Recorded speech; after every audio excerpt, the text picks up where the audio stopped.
Ikinatwira ni Vice President Sara Duterte na bahagi ng kanyang kalayaang magpahayag ang pagbabanta umano kina Pangulong Bongbong Marcos, First Lady Lisa Araneta Marcos at dating House Speaker Martin Romualdez noong 2024. Bilang pagpapakita raw ito ng pagkontra sa mga polisiya ng Administrasyong Marcos.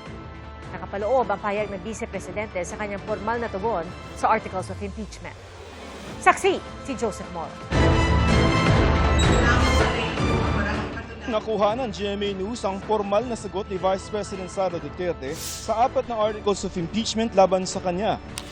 Sa dokumentong may petsang May 25, 2026, isa-isang sinagot ni Duterte ang mga articles of impeachment ng prosekusyon laban sa kanya.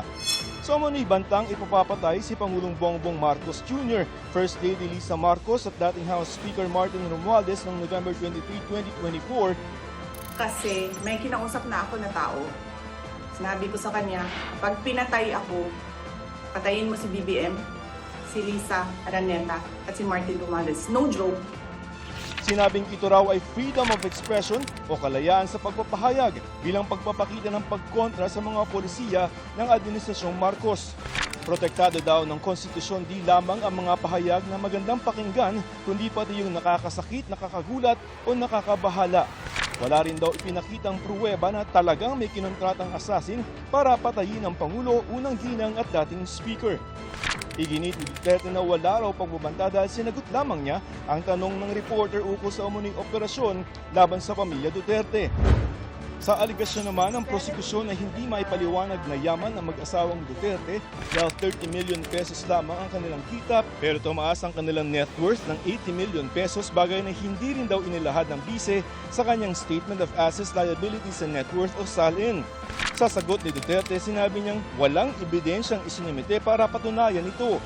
Hindi rin daw impeachable officer ang kanyang asawa at isinama ang kita nito sa kita ng Vice Presidente para palubohin ang kanyang income at palabasing kaduda-duda ito kahit hindi naman daw.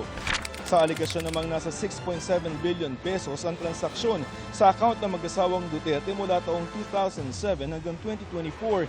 Dagdag niya, labag daw sa batas ang pagsasapubliko ng report na ito ng Anti-Money Laundering Council at hindi raw ito dapat ginagamit. Lalabanan daw nila ito sa tamang panahon. Sa inilabas namang dokumento ni dating Senador Antonio Trillanes IV tungkol sa umuning mga transaksyon na may kinalaman sa droga, sinabi ni Duterte na mga dokumento kung totoo man daw ang mga ito ay labag sa bank secrecy law at hindi maaaring gamitin sa korte.